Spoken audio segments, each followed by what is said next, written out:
Salute concentration, ये point आपने याद रखना है और इसको समझना है। लोअर सलूट कंसंट्रेशन यहाँ पर इन दोनों सॉल्यूशन में से कौन सा है? तो डियर स्टूडेंट यहाँ पर है lower solute concentration solution A में। ये बिस्मिल्लाहिर्रहमानिर्रहीम, अस्सलाम वालेकुम dear student, welcome to my YouTube channel, this is Mushtaq Ahmad. Dear student, today we will discuss osmosis in easy and conceptual way। तो आपने लास्ट तक हमारा साथ देना है ताकि आपको 100% क्लियर हो जाए। तो डियर स्टूडेंट, आज सबसे पहले हम osmosis को डिफाइन करेंगे, फिर उसको डायग्रामेटिकली भी डिफाइन करेंगे ताकि 100% जो है वो आपको क्लियर हो जाए। तो डियर स्टूडेंट, osmosis को फर्स्ट हम क्या करते हैं, डिफाइन करते हैं। तो इसको हम किस तरह डिफाइन करेंगे? Movement of solvent through a semi-permeable membrane from a region of lower solute concentration to a region of higher solute concentration। Dear student, osmosis क्या है?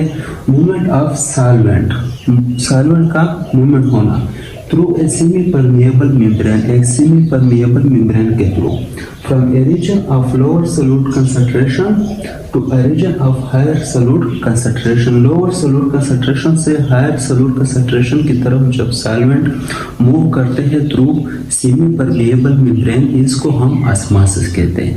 तो डियर स्टूडेंट, अब यहाँ पर ऑस्मोसिस को समझने से पहले आपको सॉल्यूशन का पता होना चाहिए। सॉल्यूशन क्या है डियर स्टूडेंट? जब सॉल्यूट प्लस सॉल्वेंट ये दोनों जब आपस में मिलते हैं तो वो क्या बनाते हैं डियर स्टूडेंट? वो बनाते हैं सॉल्यूशन। तो डियर स्टूडेंट, जब सॉल्यूट और सॉल्वेंट वापस में मिलते हैं तो वो क्या बनाते हैं? सॉल्यूशन बनाते हैं। क्लियर? सॉल्यूट वो सब्सटेंस होता है जो डिसॉल्व होता है, क्लियर, और सॉल्वेंट जो है वो सब्सटेंस होता है या वो चीज होती है जो कि सॉल्यूट को डिसॉल्व करता है। क्लियर? तो डियर स्टूडेंट, अब यहाँ पर हम डिफिनेशन को देखेंगे तो यहाँ पर आपको दो मेन चीजें समझनी है। एक क्या है? From a region of lower solute concentration, lower solute concentration से to a region of higher solute concentration, higher solute concentration की तरफ जो सॉल्वेंट है वो मूवमेंट किस तरह करते हैं। तो यहाँ पर है कंसेप्ट, और इस कंसेप्ट को हम डायग्राम के जरिए क्लियर करेंगे। तो डियर स्टूडेंट, यहाँ पर दो सॉल्यूशन है, solution A and second one is solution B. Dear student, solution जिस तरह मैंने बताया कि solution is the combination of two substances, one is solute and other one is solvent. Clear? तो हम सॉल्यूशन ए में दोनों चीजें डालते हैं, सॉल्यूट भी इसमें डालते हैं और सॉल्वेंट भी इसमें मिक्स करते हैं। तो डियर स्टूडेंट, इसमें सॉल्वेंट लेते हैं वाटर को H2O, और यहाँ पर इसकी कंसंट्रेशन हम लेते हैं 1 लीटर, और इसी तरह यहाँ पर हम सॉल्यूट लेते हैं NaCl यानी साल्ट को, और यहाँ पर सॉल्यूट की कंसंट्रेशन फॉर एग्जांपल हम लेते हैं 10 ग्राम। अब हम सॉल्यूशन बी की तरफ आते हैं। तो सॉल्यूशन बी में हम सॉल्वेंट को लेते हैं वाटर, और यहाँ पर सेम कंसंट्रेशन लेंगे यानी कि 1 लीटर, और इसी तरह हम सॉल्यूशन बी में सॉल्यूट लेते हैं NaCl यानी कि साल्ट, और इसकी कंसंट्रेशन हम कितनी लेंगे यहाँ पर? 20 gram for example.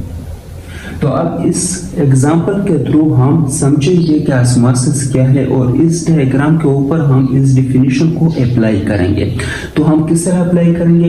Dear student, यहाँ पर आपको सॉल्यूशन ए में जो सॉल्वेंट है वो यहाँ पर भी 1 लीटर है और यहाँ पर भी 1 लीटर है। तो सॉल्वेंट जो है वो दोनों में सेम है, बट डिफरेंस कहाँ पर आ रही है? सॉल्यूट में। यहाँ पर सॉल्यूट जो साल्ट है वो 10 ग्राम है, और यहाँ पर जो सॉल्यूट साल्ट है वो 20 ग्राम है। हैं। तो डियर स्टूडेंट, अब हम डिफिनीशन को इस डायग्राम के ऊपर अप्लाई करते हैं।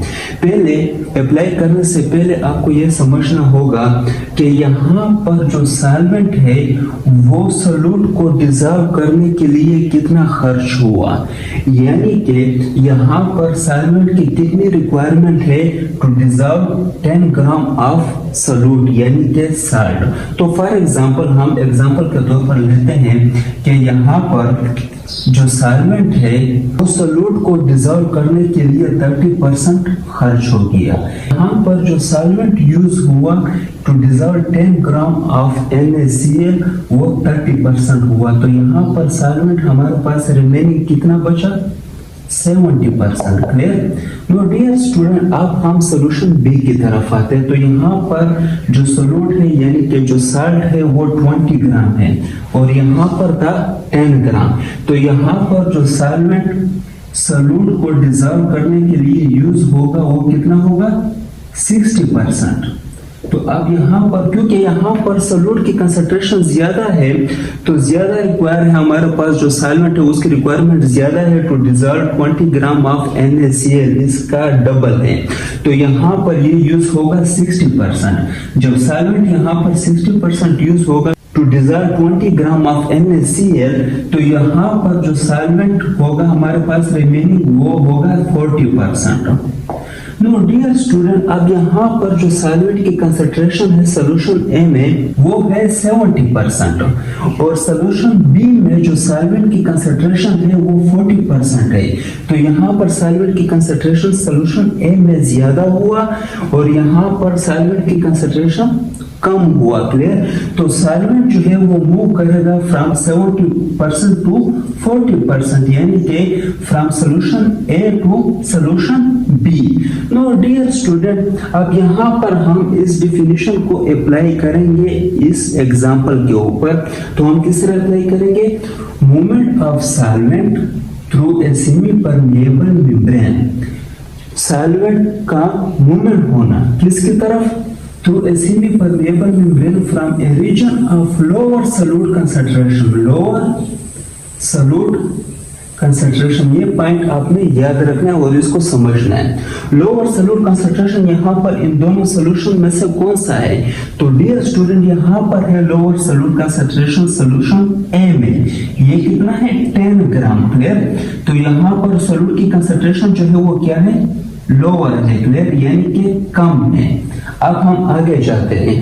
तो uh reason of a higher solute concentration, higher solute concentration की तरफ जो है वो मूवमेंट होगा किसकी, सॉल्वेंट की। अब हायर सॉल्यूट कंसंट्रेशन कहां पर है, सॉल्यूशन बी में। तो यहां पर क्या है, हायर सॉल्यूट कंसंट्रेशन है और यहाँ पर ये कितना है, 20 ग्राम है।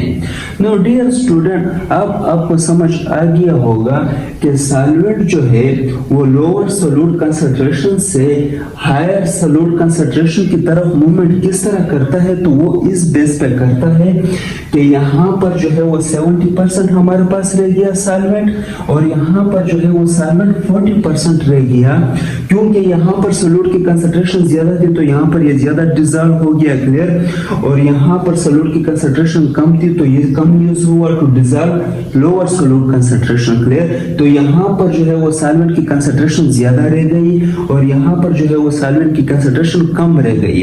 नो डियर स्टूडेंट, जिस तरह आप सब जानते हैं कि नेचर में जो भी चीज है वो मूव करती है from higher concentration to lower concentration.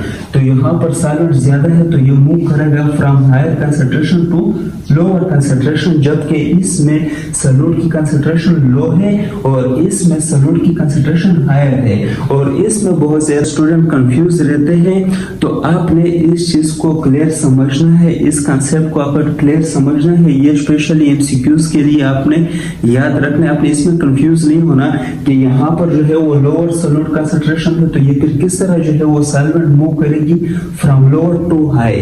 असल में इसमें जो कंसेप्ट है वो ये था कि यहाँ पर सॉल्वेंट ज्यादा रह जाता है और यहाँ पर सॉल्वेंट कम रह जाता है, तो इसलिए सॉल्वेंट जो है वो मूव करता है from higher concentration to lower concentration. तो डियर स्टूडेंट, मुझे उम्मीद है कि आप सबको समझ आ गया होगा और अगर किसी को कोई कंफ्यूजन हो तो कमेंट में मुझसे पूछ सकते हैं, मैं उसको क्लियर करूंगा। Thank you very much.